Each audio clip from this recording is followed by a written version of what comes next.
in true JP and the Beanstalk fashion, we're going to go with the smoothest transition possible. And we're just going to jump right into the Spider-Verse because that comes out the week of this podcast release. Let's go. Is that pre-podcast release? Or yes, this will come out on Monday. Yeah. And then Across the Spider-Verse. Yep. Across. Not into Across. Across, yes. That comes out that Thursday. Okay. Yep. I think the 4th. So it's perfect. This is or the 2nd. Preparing everybody for... Right. All right. Yeah. So now usually when we talk about movies before they come out, we always talk about who's going to live, who's going to die. That's like our main thing here on JP and the Beanstalk. But it's an animated movie. I don't think a lot of people are going to die. No. So it's not going to hold the same weight if they do. No. What we can do, we can talk about all the different variants of Spider-Man in this movie because that's the focus. We're seeing all these different Spider-Men. Okay. Hundreds. Yeah. One thing that bums me out before we get into this is like most of Into the Spider-Verse cast is not coming back for this movie. I noticed that in the ads or in the trailers. Nick Cage, Spider-Man Noir, gone. Spider-Ham. Now, in Spider-Ham's defense, Mulaney was going through a drug relapse at this time. So that one kind of makes sense why he's not here. Yeah. I love him. So thank God he's better. But he's gone. Spider anime-esque girl. Yeah. Gone.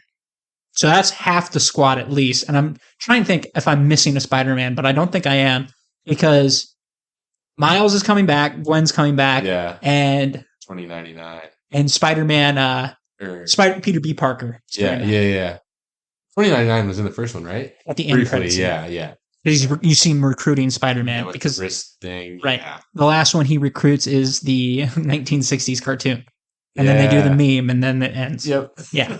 So those are the ones that are returning. Those 3. Obviously Peter B. Parker coming back. Thank God. Oh my God. He's gonna be so much fun. And I love him. You know that baby is getting kidnapped 100%. Yep. In the Spider-Verse comics, I'm pretty sure Mayday Parker is like the chosen one.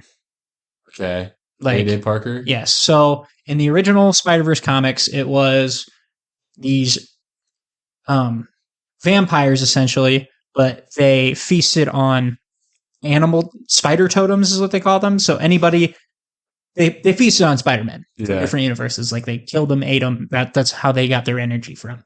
So, but there are 3 like main Spider-Men. There was like the other who's like the crazy monster.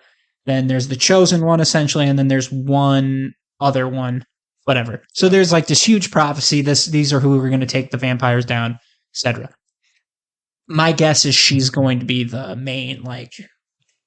The biggest. She's going to be the chosen one eventually. Obviously, she's a baby, so it ain't going to happen in this movie. Yeah, but I can see her getting kidnapped at some point and be like, oh no, the baby, they got the baby. Because that's usually how babies go. They get kidnapped or they do something stupid. Yeah. Like, stupidly good. Right. And you're like, why? Baby Yoda, prime example. Yep, 100%. So, whatever. But Peter B. Parker's coming back. Excited for him. He's not even in the cat. Oh, he is. Jake Johnson. Love Jake Johnson. Oh my gosh. So good. Shameik Moore as Miles Morales, obviously, main guy. Yep. Haley Seinfeld, Gwen Stacy. I think it would be more fun to talk about all the other new ones that they're introducing. Yeah. So we can obviously start off with Spider-Man 2099, Oscar Isaac. I don't know how I feel about his character. Because to me, they're really showing him as being more of the main villain. I was going to say, he's the antagonist, I think. Over the Spot, who's supposed to be like the villain. I think they're going to lean more into this Spot in part 2. So I think they'll show the Spot a decent amount in this one.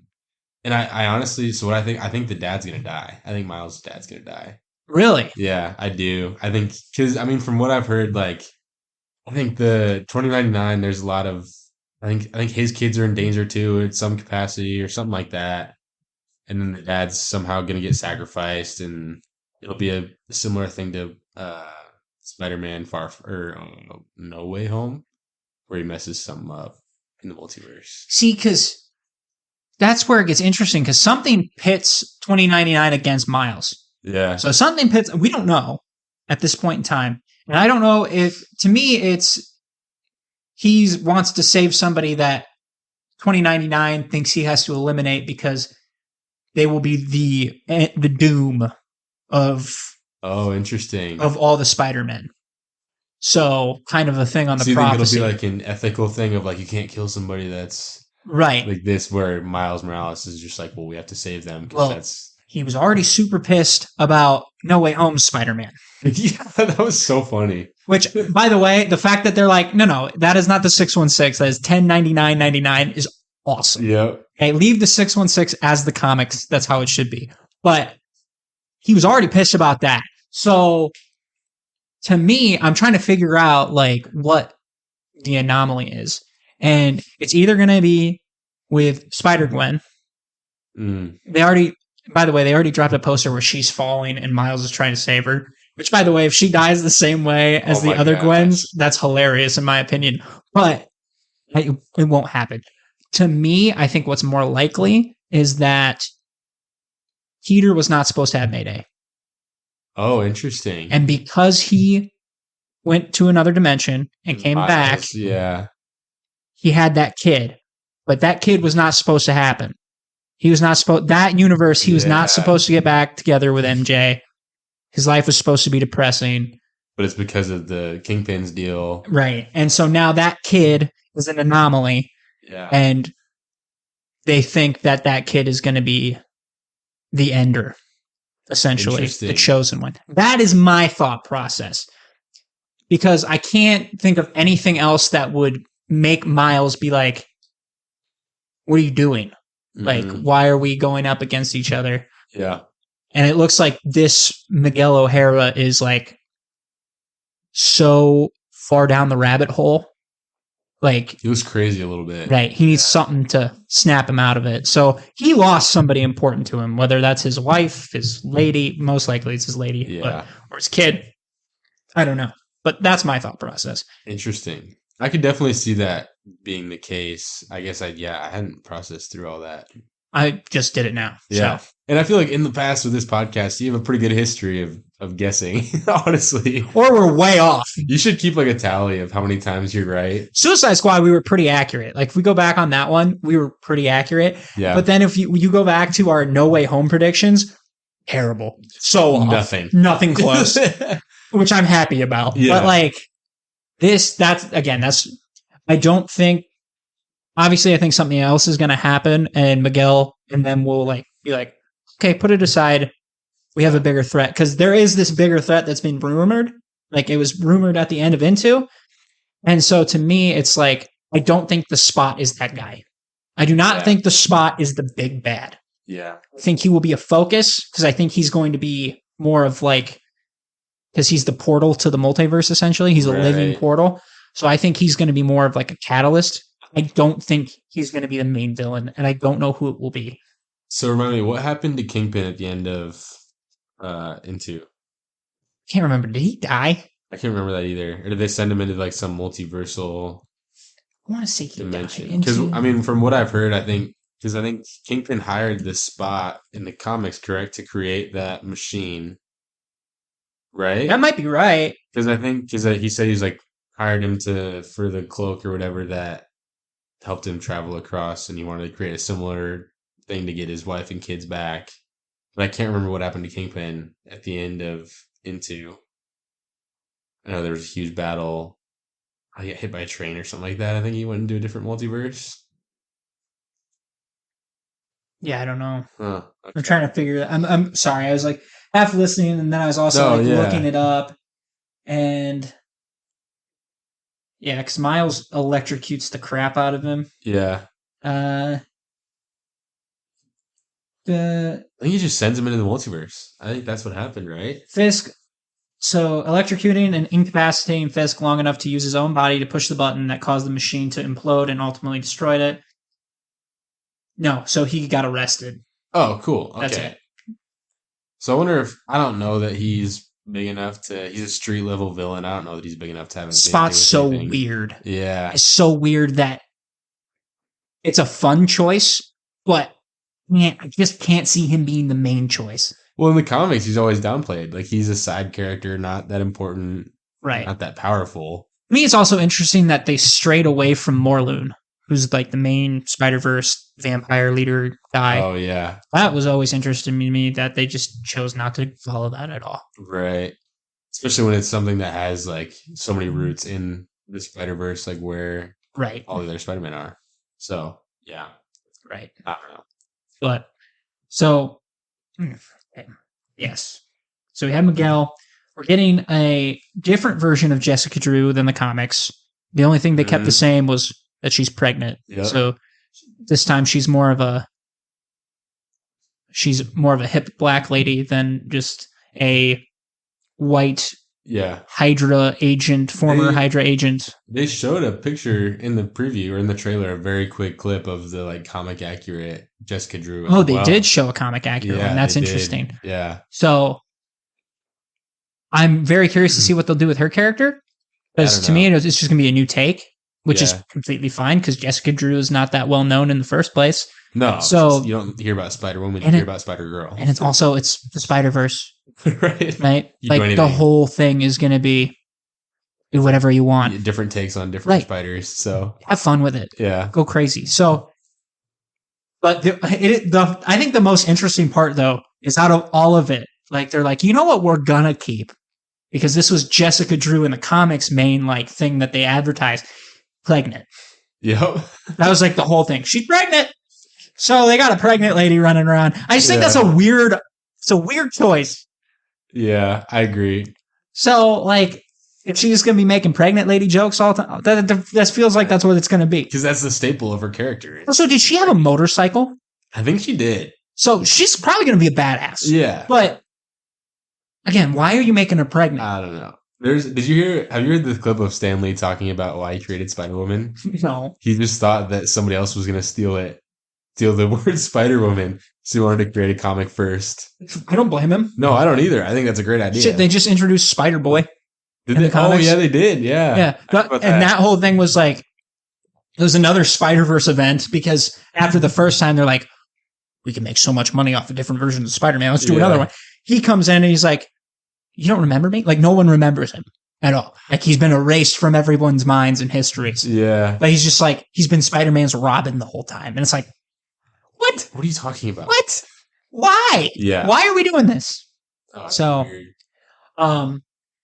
okay. So we have Jason Schwartzman as the Spot, which I'm super excited for. Who does he play in anything else? It's a good question. You'd have to look him up. Okay. He does a lot of oddball roles, I feel like. Is he primarily a voice actor, or does he do... No, he's mainly an actor. Okay. He's in that new Wes Anderson movie coming out. He looks. I think he's one of the main guys in that. Oh, interesting. Okay. Which, by the way, that new Wes Anderson movie has like 90 different stars in it. Oh my gosh, they just pulled. They have everybody. From A-list actors. Yeah. They pulled everyone in. I always get worried about those movies because you have too many A-listers and you get a little concerned. But yeah, I'm sure it'll be fine. Wes Anderson also kind of weirds me out a little bit. His style is weird. His style is super weird. I kind of like it, but I kind of am just like I've never watched any of his movies. I'm sure you have. There's one really popular one that you might. Oh, really? Know of. Yeah. But I'm excited for the Spot, though. I think he'll be cool. Like, it's fun to see a Spider-Man villain that would never get highlighted in a movie, seriously. You would never bring the Spot into a live-action movie as the main antagonist. Right. You wouldn't do it. That's dumb. He'd be like on the same level as Shocker. That's what he would be. He would be a Kingpin henchman, essentially. Right. So, it's fun to see him get some spotlight. No pun intended. That's pretty good. Thank you. Didn't even do that on purpose. But yeah, I'm excited for him, and he just looks really awkward and gross. Yeah, so he looks weird. I think it's a good way it's a really good space to use that character and really pull something out of it too. Because like you said, you're not going to pull it into a real Spider-Man movie. No. So they're kind of abusing the fact like, hey, this isn't a real Spider-Man movie. Let's take something weird and run with it. Why not? Yeah. But it worked for him in the first one, though. 100%. Yeah. Because to me, what the most fun about that was going into that is they established it's a different universe, so anything can really happen. Yep. That Dr. Octopus reveal in that movie, if that would have happened in a regular Spider-Man movie, I would have been probably pissed because I want to see Otto Octavius. Yep. That twist was so well done, and it surprised me because it's like, oh, this is your version's Dr. Octopus in this universe. You would have never guessed it. I love it Yeah. because I was surprised. I'm like, oh, and she's actually really fun. Yeah. And it She's a fun character. holds no weight to anything else. It's not canon. You can Right. just do whatever you want. Take advantage of that. The world's your sandbox, essentially, is what it comes down to. Yep. So, Daniel Kaluuya is going to be Spider-Punk. Super excited about that. Love him. That feels like that's going to probably be one of the most comic accurate characters. Yeah. His voice in the trailer was phenomenal. Like, this dude's going to be awesome. And he's a great actor, too. He's amazing. So, It'll be fun to see him there. he will be fun, especially rocking the guitar out there. Spider-Punk will be a lot of fun. Karan Soni is playing Spider-Man India, which is the guy who plays Dopinder in Deadpool. He's the one voicing really? Spider-Man India. I think that'll be a lot of fun, too. I think that's a great, all the characters would be fun. Right. I think that's the point, which is great. And they did like a crazy redesign of Spider-Man India, by the way. If you look up really? Spider-Man India in the comics compared to Spider-Man India in this movie, like total redesign. Interesting. Also get into that. So I think it works for this one because it's like, oh, like Yeah. it's different. right. And then the last one I want to discuss because this is one of my favorite actors all time. He's rumored to be in. Well, he is in it. They have not confirmed his role yet. Andy Samberg is in this movie, and the rumor is he's going to be Ben Reilly Spider-Man, Okay.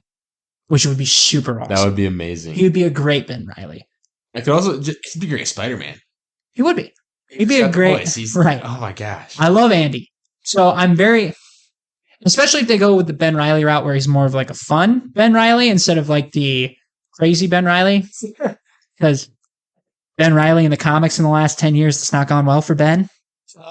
He like was a bad guy and then became a good guy again and then lost like all his memories and went back into a bad. Right now he goes by Chasm. So if that tells you the direction that Ben Reilly went into lately, it's not good. He's not doing well. It's not good. They don't know what to do with Ben Reilly. Yeah. But it'll be interesting to see Ben Reilly because I can also see him being the one that dies. Yeah. Because usually he's like the hero sacrifice kind of guy. Right. I wonder, so I think it'd be fun to see if you brought Andy Samberg back 20 years and put him in an actual Spider-Man suit. I think he's got the weird, awkward energy of Peter Parker.